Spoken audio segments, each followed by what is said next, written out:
Hi everybody, this is Flo from KMS Reviews. I'm meeting Kristian Petrov today. He's the guitarist of the alternative band Disharmonikerna. Hi Kristian, nice to meet you. Thank you for being with us. Yeah, thank you as well. Nice to be here.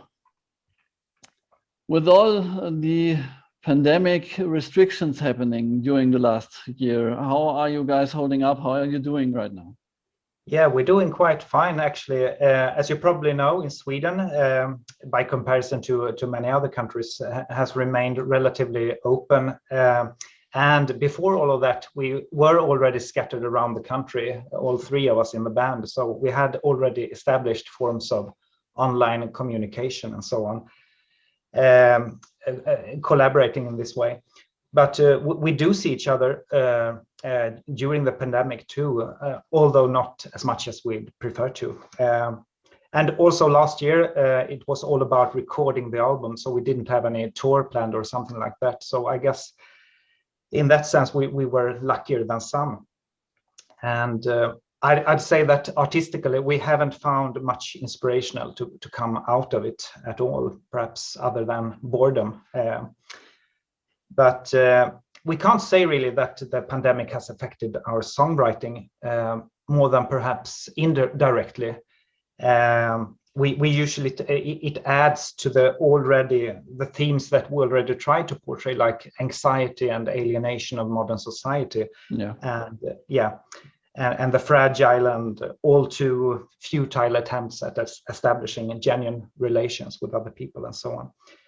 But having said that, two of us in the band have very recently went through divorces with their life mates. Oh. So, yeah, in that sense, I guess the sense of sacrifice, loss, and regret following any such separation in the intimate sphere is hard to distinguish from the overall isolation in society during the pandemic. That's true. Yeah,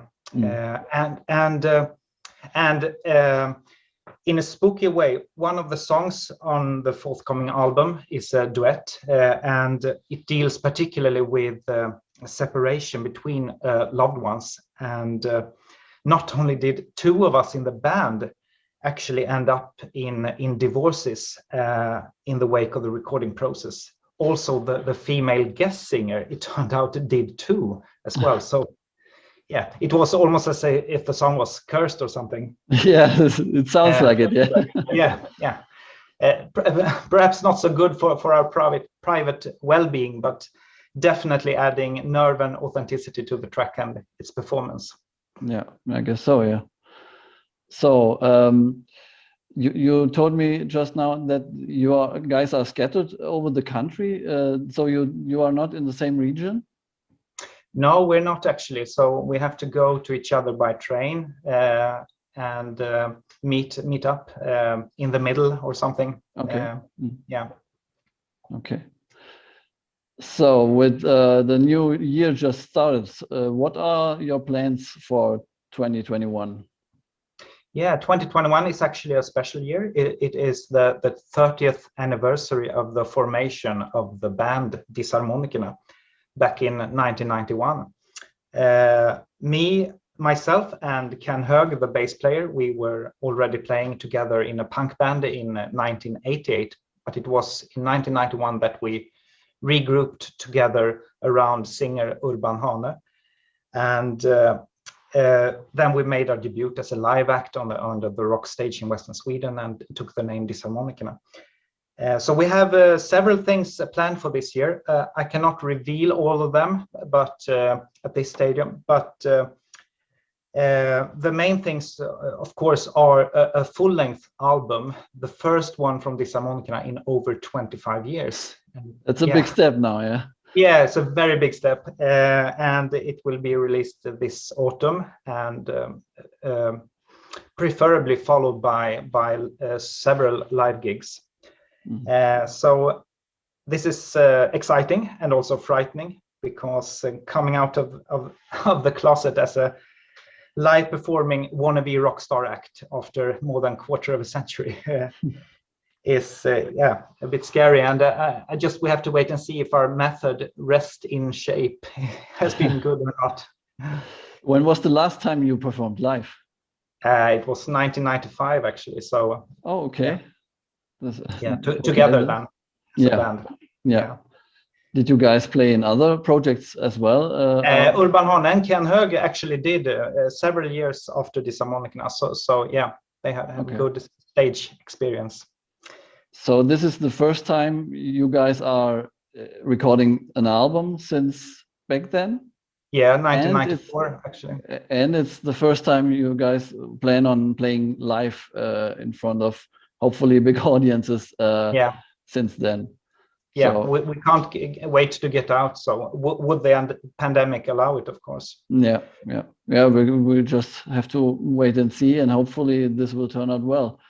Yeah. So, could you describe the songwriting process since you guys came back together and thinking about the single tracks of the album? Who does what, and what makes the song go from idea to finished song?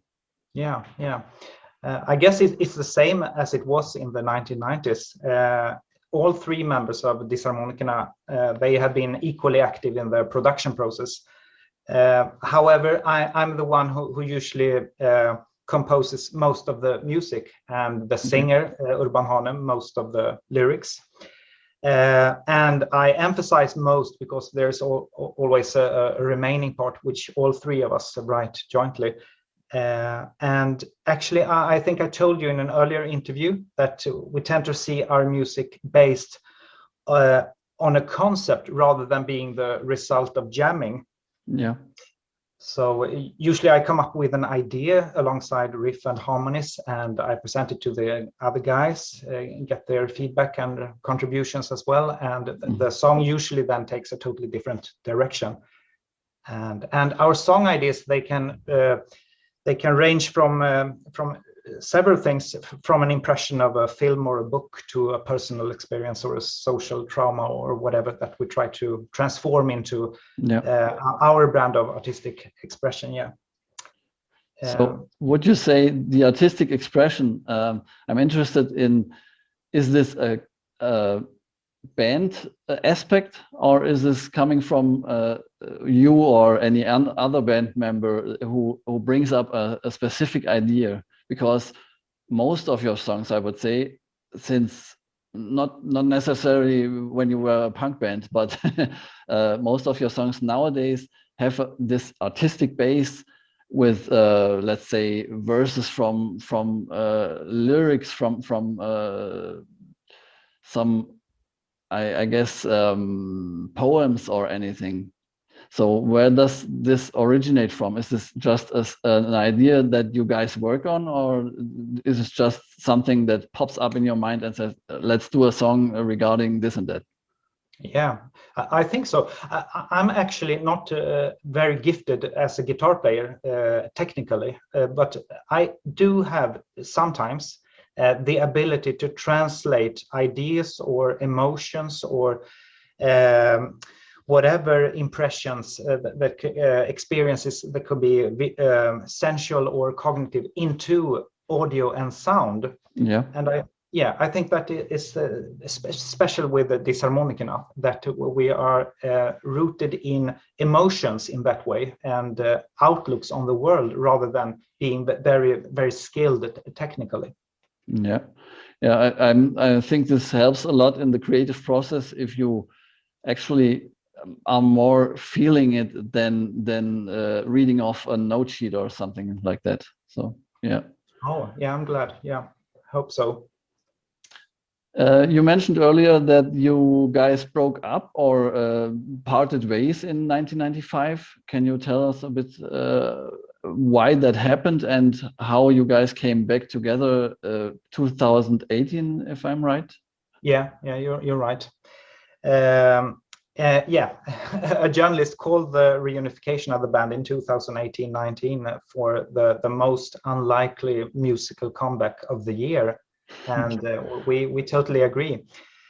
I was actually the one proposing the reunion, and it might either have been a case of a very strong, a strong case of age crisis, or rather perhaps a pretext for resuming a social intercourse with these very dear friends of mine. We hadn't really had this much contact since the breakup. So, and of course, I guess the love of music was there as well. We do share the same musical heroes and always have, the three of us. And on a more or less unconscious level, I think I've always regretted the way the band fell apart, and I felt somewhere that the last chapter hadn't been written. So, and this process of reaching backwards in order to resume a lost impulse, in order to create something totally new, I think this is quite good captured in our comeback song, Återkomsten, The Return, which actually became the #1 song of the alternative Swedish National Song Contest, Parallel Melody, in 2019. Yeah. Did you send the track in, or how did the track gain the distraction in the media? Yeah, actually, we composed the song for this contest as a fun thing to do. We were asked to participate in a music documentary before we had reunified. Come together again. So it was during this process, recording this song for this contest, that we felt that this is so fun. We would really like to give it a shot to become Disharmonikerna again. Yeah. What's different now, except the age thing? What was the other than? Are there any new things you developed, or are there any things you even noticed with each other that regarding I don't know, energy or creative process or anything? I think we have a lot more respect for each other now, so, and for our different kind of capabilities and competencies, what we're good at actually. And I think we're more doing things jointly now also. That was something that I lacked in the end of the band in 1995, 1996, I felt that it is only I who really want to do things with Disharmonikerna. Now I can sense this among all three of us. Okay, that's definitely a positive aspect then. Yeah. Okay. Yeah. You told me earlier that you have this new video of your song, where there's footage in it that was lost. And when you told me that, I was totally amazed by the story, because it seemed to be lost for what, 20 years or something, I don't know. And you wrote that it mysteriously reappeared then when you were going through an attic or something. So I would really like to know more about this lost footage back then. Yeah. So when you say a new video, then it's new within brackets, because it's like 25 years old. Yeah. Actually, we've just released this video, and by doing so I guess we have kickstarted the 30th anniversary already, celebrating it at least. And when Disharmonikerna were beginning to approach something that would resemble some kind of public breakthrough, ironically, we ended up in a dead end at the same time. So, and the recording of the shooting of this video is emblematic for all this. So in 1995, tensions were growing. We were going in different directions creatively and so on. Yeah. And the attempted recording of this video in 1995 actually was a failure.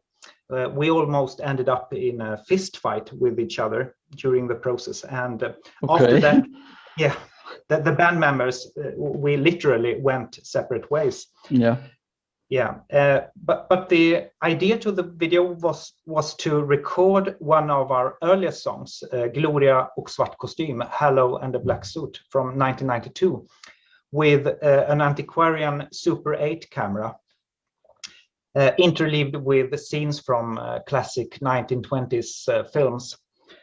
And with the band's breakup and everything, the footage vanished as well, and also did the soundtrack, the audio track to the song. So and a quarter of a century later, the footage, the audio track was the masters.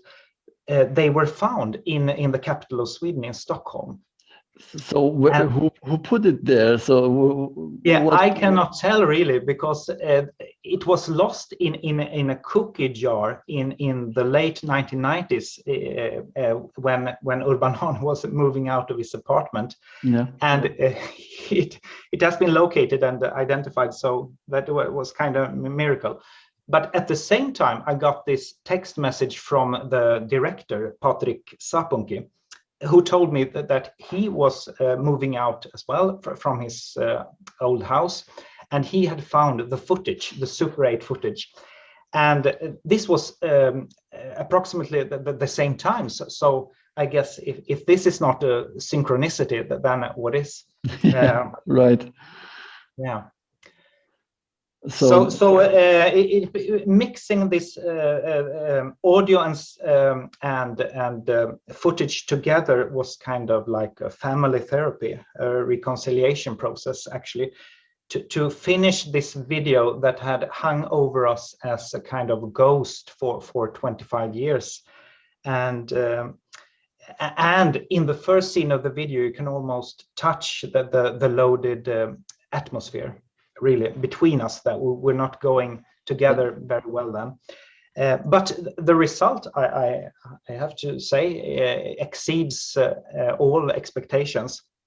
There is this nice retro feel, and that was intended to be created in 1995 with the Super 8 camera and everything. And in a mysterious way, it has managed to survive and become even more retro in 2021. So going for the retro style is certainly a winning recipe, I would say. Right. So I really hope that this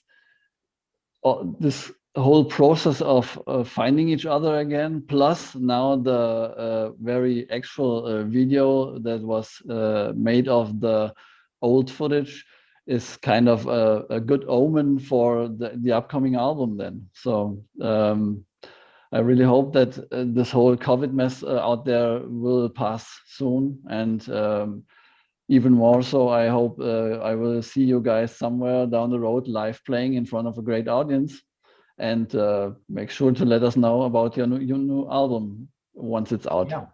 Yeah. Okay. Yeah. We've reached our time, so I would like to take the opportunity to thank you very much for being with me tonight. And I really hope that things are working out for you the way they are planned, and that the album will be finished by autumn, you said, right? Yeah. Yeah, released. Yeah. Okay. Oh. So thank you for being with us tonight. And thank you, Florian. It's our pleasure. Yeah, and see you. Thank you. See you. Bye.